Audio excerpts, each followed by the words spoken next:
दुनिया भर में ऐसे कस्बे मौजूद हैं जिन्हें मानवों द्वारा रहस्यमयी या अचंभित करने वाले तरीकों से हमेशा हमेशा के लिए छोड़ दिया गया था, और उनमें से कुछ तो सचमुच रात बेरात छोड़ दिए गए थे। क्या आप ऐसे शहरों की कल्पना कर सकते हैं जो कभी आलीशान घरों, बाजारों और संपन्न लोगों से समृद्ध थे, मगर आज उन इलाकों में कोई भी रहना और बसना नहीं चाहता है। ऐसे स्थानों को ही घोस्ट टाउन कहा जाता है, यानी मानवों द्वारा रहस्यमयी रूप से त्याग दी गई जगहें, जहां आप अभी भी बीते समय के दृश्यमान अवशेष देख सकते हैं, मगर यहां जाना आज भी अपशकुन माना जाता है। दुनिया भर के अनेक अनजान घोस्ट टाउन्स के बारे में जानने के लिए हमारी यह सीरीज जरूर देखिए, जिनकी हकीकत पेचीदा भी है और भयानक भी है, और ये आपको सोचने पर मजबूर कर देगी कि इस सृष्टि ने हम इंसानों के कुव्वत की भी एक सीमा तय की है। Krakow mount town, Italy.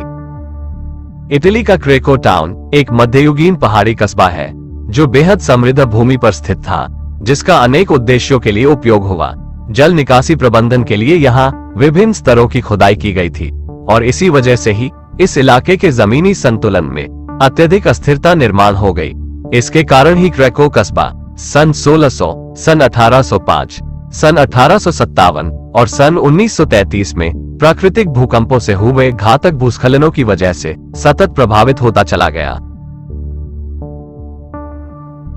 अपने निर्माण काल से 1000 से अधिक वर्षों तक कठोरता से जीवित रहने के बाद कि जिसमें ये शहर प्राकृतिक विपत्तियों और चोर डाकुओं के आक्रमण से और दो विश्व युद्धों से भी बच गया, लेकिन अंत में ये गंभीर प्राकृतिक आपदा का शिकार हो गया, खासकर 1950 के दशक के दौरान, जब यहाँ जबरदस्त भूस्खलन हुए थे। लेकिन तब भी अनिश्चित जीवन स्थितियों के बावजूद क्रेको के निवासियों में से कई परिवार अपने सुंदर मध्ययुगीन और ऐतिहासिक शहर से बेहद ज्यादा जुड़े हुए थे और इसे छोड़ने से इनकार कर दिया था। समय के साथ शहर की मिट्टी की स्थिति और ही ज्यादा बिगड़ती चली गई। फिर 70 के दशक में हुए भूकंप से फिर से अत्यधिक भूस्खलन हुआ, और तब ये शहर और इसकी इमारतें रहने के लिए पूर्ण रूप से खतरनाक बन गए। फिर सन 1963 में अंतिम 1800 क्रेको निवासियों ने भी अपने परिवार की सुरक्षा के लिए इसे छोड़ने का निर्णय किया, और इस तरह इस सुंदर मध्ययुगीन शहर को वीरान बनना पड़ा। क्रेको में कभी एक मठों का केंद्र, एक प्रगत सामंती शहर, एक यूनिवर्सिटी, एक महल, एक चर्च और एक प्लाजा के साथ यह एक प्रमुख शिक्षा का केंद्र था। आज का नाटकीय परिदृश्य और क्रेको की मौजूदा स्थिति की वजह से ये कई फिल्मों का सेट रहा है, जिसमें सेविंग ग्रेस, जेम्स बॉन्ड की क्वांटम ऑफ सोलेस और मेल गिब्सन की the passion of the Christ शामिल है। Hashima island town, Japan. Japan का हाशिमा आइलैंड पिछले 40 वर्षों से वीरान पड़ा हुआ है। ये देखने में काफी ज्यादा डरावना लगता है। समुद्र से इसे देखने पर यह एक युद्धपोत की तरह दिखाई देता है, जिस कारण इसका नाम बैटलशिप आइलैंड भी पड़ गया था। यह आइलैंड नागासाकी शहर से मात्र 15 किलोमीटर की दूरी पर स्थित है।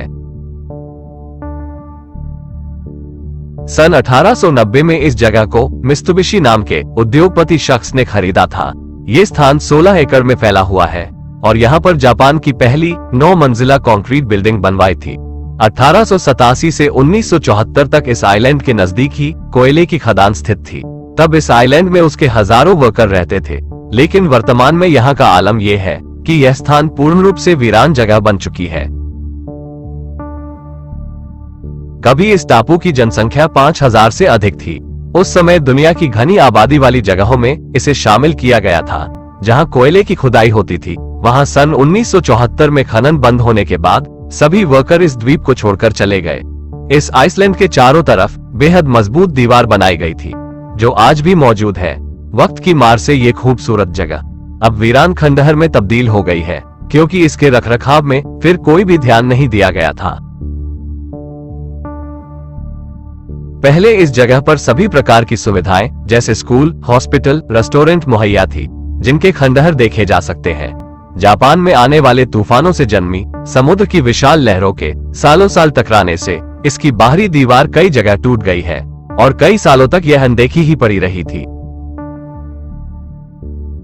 महज 35 वर्ष के बाद जापान की सरकार ने इस द्वीप में दिलचस्पी दिखाई और 22 अप्रैल 2009 को इसे पर्यटकों के लिए खोल दिया गया है।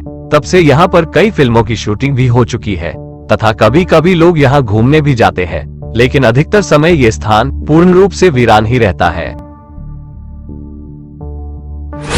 प्रिपेट टाउन, यूक्रेन। 26 अप्रैल सन 1986 को एक परीक्षण ये देखने के लिए किया जा रहा था कि ब्लैकआउट होने की स्थिति में चेरनोबिल के नंबर 4 परमाणु रिएक्टर को चालू रखने के लिए कितनी ईंधन की आवश्यकता होगी। लेकिन इसी वक्त दुर्भाग्यवश रिएक्टर में विस्फोट हो गया, जिससे आग लग गई और इमारत को भारी क्षति पहुंची। इस दुर्घटना के साथ ही हवा में बेहद खतरनाक रेडियो एक्टिव तत्वों का फैलना शुरू हुआ, जिसने दर्जनों यूरोपीय देशों में लाखों वर्ग मील को दूषित कर दिया। IAEA का अनुमान है कि इस दुर्घटना में तुरंत 30 लोग मारे गए थे और फिर लंबी अवधि में कैंसर की घटनाओं के कारण हजारों अतिरिक्त पीड़ितों की मौतें हुई थी। चेरनोबिल के नंबर 4 रिएक्टर के सबसे करीब 49,000 आबादी वाला प्रिपेट शहर था, जिसे सन 1970 में चेरनोबिल के ही श्रमिकों के लिए स्थापित किया गया था। इसमें 15 प्राथमिक विद्यालय, एक बड़ा अस्पताल परिसर, 25 दुकानें, 10 व्यायामशालाएं, 2 गार्डन्स, एक सिनेमाघर, एक कारखाना, एक पूल, एक मनोरंजन पार्क और एक संपन्न समुदाय के अन्य निशान थे। प्रिपेट टाउन सोवियत संघ के सबसे खूबसूरत और शानदार शहरों में से एक था, मगर दुर्भाग्यवश इस विस्फोट स्थान से लगभग 3 किलोमीटर की दूरी पर स्थित इस शहर को अगले 27 अप्रैल के दिन ही केवल 3 घंटों के अल्टीमेटम पर पूरी तरह खाली करने के लिए मजबूर होना पड़ा, और यह भी केवल इसलिए संभव हो पाया था क्योंकि यह शहर भी परमाणु संयंत्र निर्माण योजनाओं का ही हिस्सा था। तब से लेकर आज 3.5 दशक बाद भी ये घोस्ट टाउन 1986 के सोवियत संघ का एक फ्रीज फ्रेम है। कम्युनिस्ट प्रचार अभी भी दीवारों पर लटका हुआ है। व्यक्तिगत सामान सड़कों और इमारतों में बिखरा हुआ है। तब इलाके को कम्युनिस्ट प्रतीकों से सजाया गया था ताकि मई दिवस समारोह की प्रतीक्षा की जाए, जो कभी यहाँ हुआ ही नहीं। स्कूल व घरों के आसपास खिलौने बिखरे हुए हैं, जहां उन्हें आखिरी बार वहां के बच्चों द्वारा गिराया गया था। वो बच्चे तो अब पूरी तरह से बड़े हो चुके हैं। 11:55 पर सभी बंद घड़ियां जमी हुई हैं कि जिस क्षण बिजली काट दी गई थी।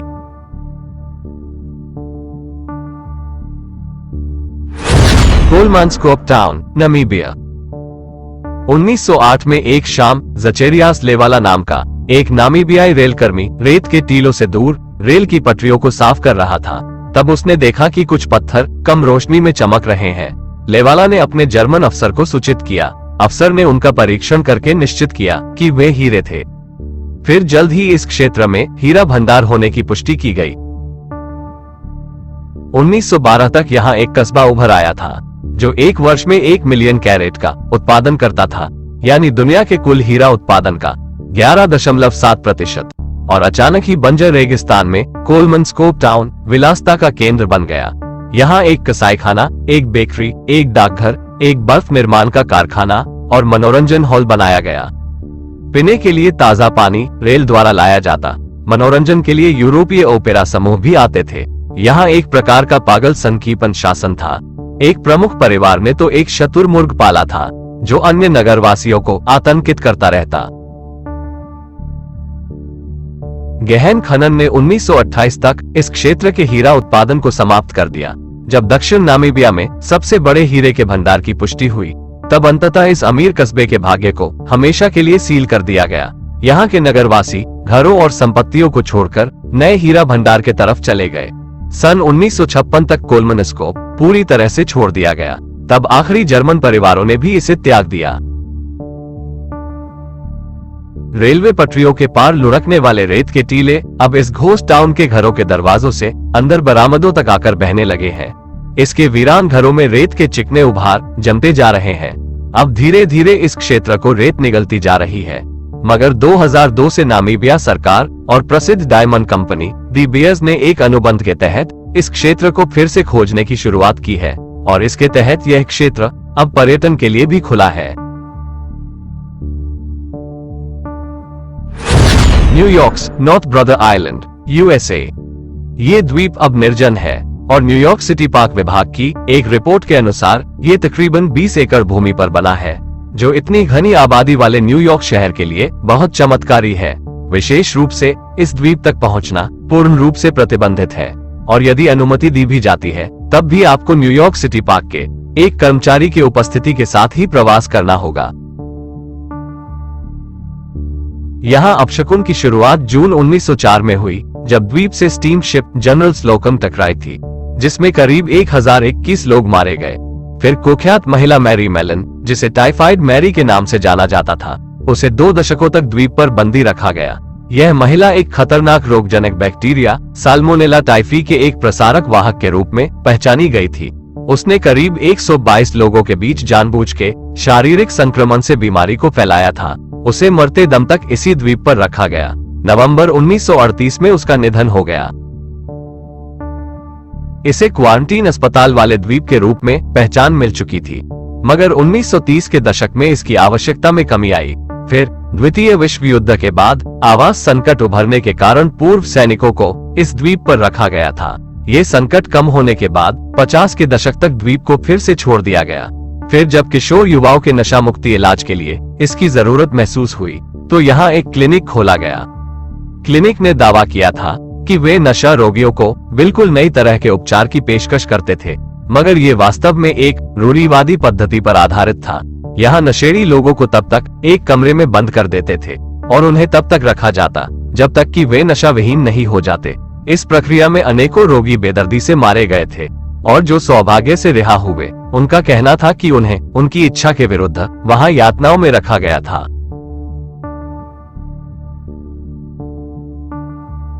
बदनामी बढ़ती गई और 1963 में यहाँ के कर्मचारियों के भ्रष्टाचार के कारण इस संस्थान को अंततः बंद कर दिया गया।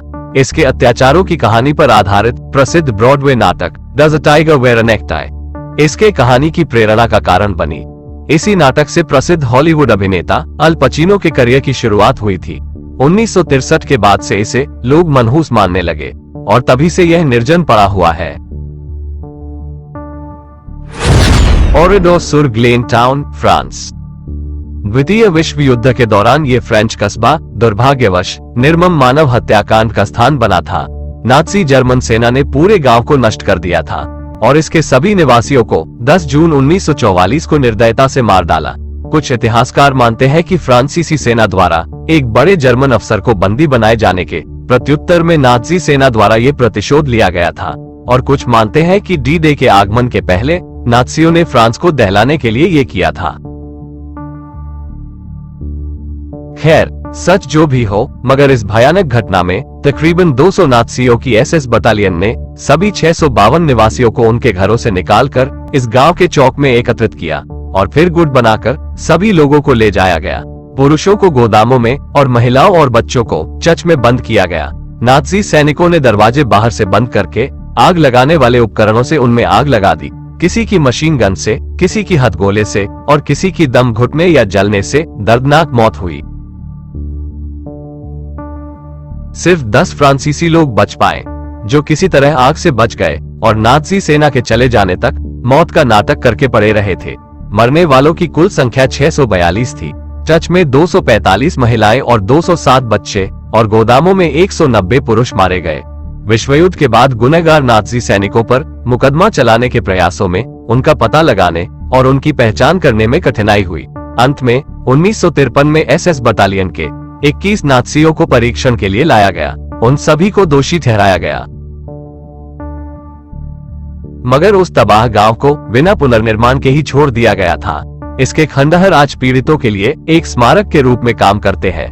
आज पर्यटक इस पुराने शहर की यात्रा कर सकते हैं, जहां पिछले 74 वर्षों से ढहती दीवारें, जंग लगी कारें और अन्य घरेलू सामान मानव व्यवहार से पूर्ण रूप से अछूते रह गए हैं।